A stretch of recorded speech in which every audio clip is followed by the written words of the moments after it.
नमस्कार, जय हिंद दोस्तों। आप सभी का स्वागत है all in one education centre में। दोस्तों, जैसा कि आप सभी को पता है कि डीएलएड प्रत्यावेदन मुद्दे को लेकर बहुत सारे संशय बने हुए हैं प्रशिक्षुओं के मन में, तो उस संशय को दूर करने के लिए यह वीडियो है। इस समय मेरा स्वास्थ्य भी थोड़ा सही नहीं है, बट कई लोगों के मैसेज और कॉल का जवाब ना दे पाते हैं, इसलिए वीडियो बना के आपके ग्रुप पर शेयर कर दिया जाएगा। जितने भी डीएलएड प्रशिक्षु हैं, जितने भी प्रत्यावेदन वाले प्रशिक्षु हैं, उनका ग्रुप बना हुआ है। जो भी उसमें जुड़ना चाहेंगे उस पर नाम, बैच और अपना पता लिखकर व्हाट्सएप कर सकते हैं 77558877, यहाँ आप नंबर देख सकते हैं 7755889930। इस पर आप कॉल ना अभी करिएगा, मैसेज कर दीजिएगा, नाम, बैच और पता लिखकर व्हाट्सएप पर आपको ग्रुप पे जोड़ दिया जाएगा। जो भी जानकारी होगी वहाँ पर आपको मिलती रहेगी। यूट्यूब पर इतनी ज़्यादा जानकारी नहीं दे पाते हैं, लेकिन ये है कि सब लोगों को एक साथ जवाब देने के लिए यह वीडियो बनाया जाता है। शुरू से आखिरी तक देखिएगा, जितने भी डाउट होंगे आपके वो क्लियर कर दिए जाएंगे। प्रत्यावेदन के मुद्दे पर सभी सवालों के जवाब यहाँ पर होंगे। जैसा कि आप सभी जान रहे हैं कि डीएलएड के लिए अभी ऑर्डर आया हुआ था कोर्ट के द्वारा कि क्या उसमें याची वाले ही मौका पाएंगे या फिर सभी को मिलेगा।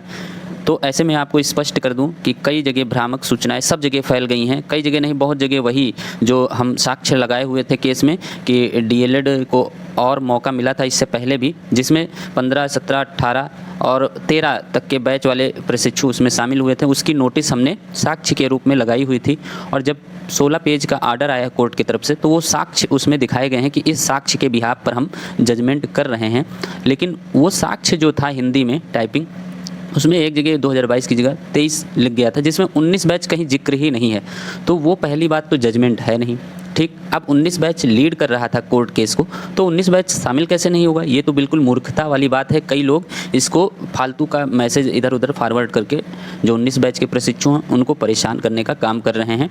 वैसे भी वो मानसिक तनाव से इस समय परेशान हैं, फिर भी मैं आपको स्पष्ट जानकारी दे रहा हूँ। और दोस्तों, अगर इस चैनल पर नए हैं तो सब्सक्राइब ज़रूर कर दीजिए। अपने कॉलेज, अपने मित्रों और अपने साथियों को, डीएलएड वाले जितने भी साथी हैं, चाहे वो नए बैच में हों या पुराने बैच में हों या अभी पढ़ रहे हों, तो उनको सबको इस चैनल से जुड़ने के लिए कहिए। सटीक और सही जानकारी मिलेगी। और ध्यान से पूरी बात को समझ लीजिए। क्या अब भी याची बना जा सकता है? ये भी एक पॉइंट है। क्या अब भी याची बना जा सकता है? तो बिल्कुल, जैसा कि आप जान रहे हैं कि ऐसा वहाँ पर मेंशन हो गया है आर्डर में। कोर्ट ने यही आर्डर किया है कि एडिशनल चांस मिलेगा। जो भी याची हैं उनको एडिशनल यानी कि अतिरिक्त मौका मिलेगा। जो भी याची हैं, तो उसमें याची में हमारे ही केस में 15 बैच की एक महिला प्रशिक्षु हैं, 17 की हैं, 18 की हैं, 19 की हैं, 19 के सबसे ज़्यादा हैं। तो ऐसे में जितने भी केस में याची बने हैं वो चाहे किसी भी बैच के हों, उनको मौका मिलेगा। बस ये 19 बैच के लिए अलग है और 18 बैच के लिए या 17 और उससे पहले के लिए जितने भी बैच हैं उनके लिए अलग होगा।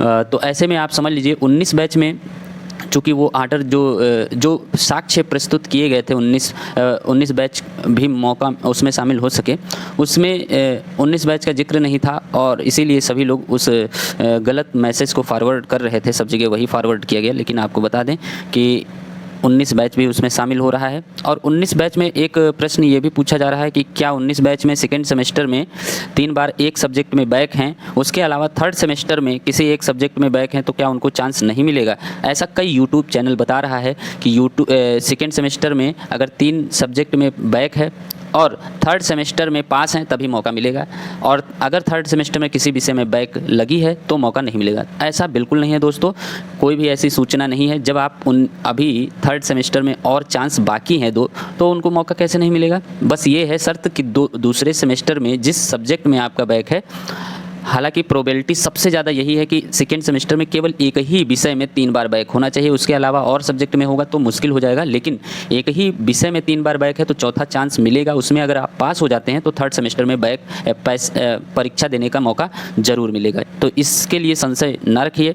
जो भी अफवाह फैला रहे हैं, क्योंकि उसमें हिंदी में लिखा हुआ है साक्ष्य में कि जो भी सभी सेमेस्टर में पास होंगे, केवल एक सेमेस्टर में एक विषय में 3 बार बैक होगा, उन्हीं को एक अतिरिक्त मौका मिलेगा।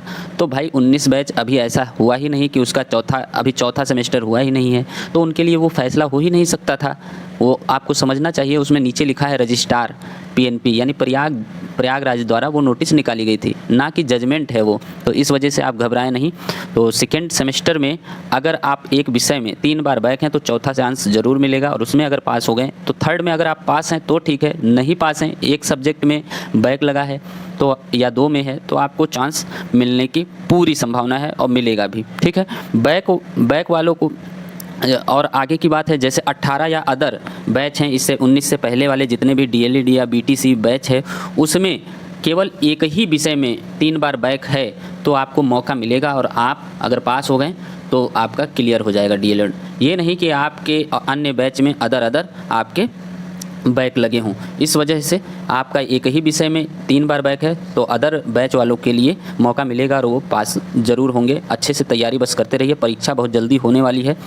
तो इस विषय में हम SCRT पर भी जाएंगे और पता करते रहेंगे, जो भी सूचनाएं होंगी ग्रुप पर डाल दी जाएंगी। कोई और भी प्रश्न हो आपके माइंड में वो आप पूछ सकते हैं, कमेंट कर सकते हैं। क्या याची को ही मौका मिलेगा? तो ये सच है कि कोर्ट ने याचियों के लिए ही नोटिस निकाली थी, और अगर मान लीजिए SCRT अपने तरफ से कुछ लोगों को मौका दे रही है तो वो अलग की बात होगी, लेकिन 15,000 लगभग PNP SCRT पर जो आपका प्रत्यावेदन है वो जमा है, तो आप सोच सकते हैं कि कितने लोगों को वो मौका दे देगी। तो बिल्कुल ऐसा नहीं है कि सबको मौका मिल जाएगा, चूँकि आप जान रहे हैं पिछली बार भी जिनको मौका मिला था उसमें से लगभग 6-7 हज़ार प्रत्यावेदन जमा थे, जिसमें से 1986 लोगों को ही मौका मिला था। तो अगर ये SCRT कुछ ही लोगों को मौका दे रही है तो 1,000-2,000 भले दे दे मौका, बाकी सब निकल जाएंगे। जिसका मन होगा उसका भले एक्स्ट्रा दे दे अपने ओर से, लेकिन ऐसा मुझे नहीं लगता है वो अपनी ओर से किसी को मौका देना चाहेंगे। तो याची बनना आपके लिए आवश्यक हो जाएगा। नया केस में ये रहेगा कि केस चलेगा, बहस होगी, आपका मुद्दा सही, मतलब आपका विषय आप सही से अपने पॉइंट रख रहे हैं, चाहे आप कहीं केस करिए, हमसे जुड़ के करिए, चाहे किसी से भी जुड़ के करिए, लेकिन विश्वास सब पर मत करिएगा। पैसे लेकर कई भागने वाले हैं। मैं अपने ग्रुप में सारे सार्वजनिक बातें करता हूं और कहीं भी वायरल कर दीजिए, कोई दिक्कत नहीं मुझे। मैं सार्वजनिक बातें करता हूं, सार्वजनिक पैसे के लेन देन की बात करता हूं, स्क्रीनशॉट ग्रुप पर ही मंगवाता हूं, ताकि इधर उधर ये नहीं कि इनसे कम लिए, इनसे बहुत ज़्यादा ले लिए, बिल्कुल नहीं। बिल्कुल स्पष्ट बातें होंगी, ग्रुप पर होंगी, ये नहीं आपसे व्यक्तिगत बात कोई हो। हाँ, कई बहुत ऐसे प्रशिक्षु मिलते हैं जिनके पास बहुत निर्धनता है या बहुत परेशान है या माँ बाप कोई है नहीं या कोई सहयोग करने वाला नहीं है, तो मैं कोशिश करता हूँ कि अपने तरफ से उसकी हेल्प कर पाऊँ जितना बन पाए, ये नहीं कि अपने तरफ से सब कुछ करूँ। तो ऐसा है कि आप जुड़ जाइए व्हाट्सएप से और इस चैनल को सब्सक्राइब जरूर कर लीजिए। चैनल का नाम यहाँ पर आप जान ही रहे हैं, all in one education centre नीचे लिखा हुआ है, ऐसा आपको लोगो मिल जाएगा। तो ये आपका जो चैनल है वो all in one education centre है, यहाँ पर आप जुड़ सकते हैं। सब्सक्राइब कर लीजिए और नोटिफिकेशन ऑन कर लीजिए, शेयर कर दीजिए वीडियो। इस वीडियो में इतना ही। जय हिंद, जय भारत।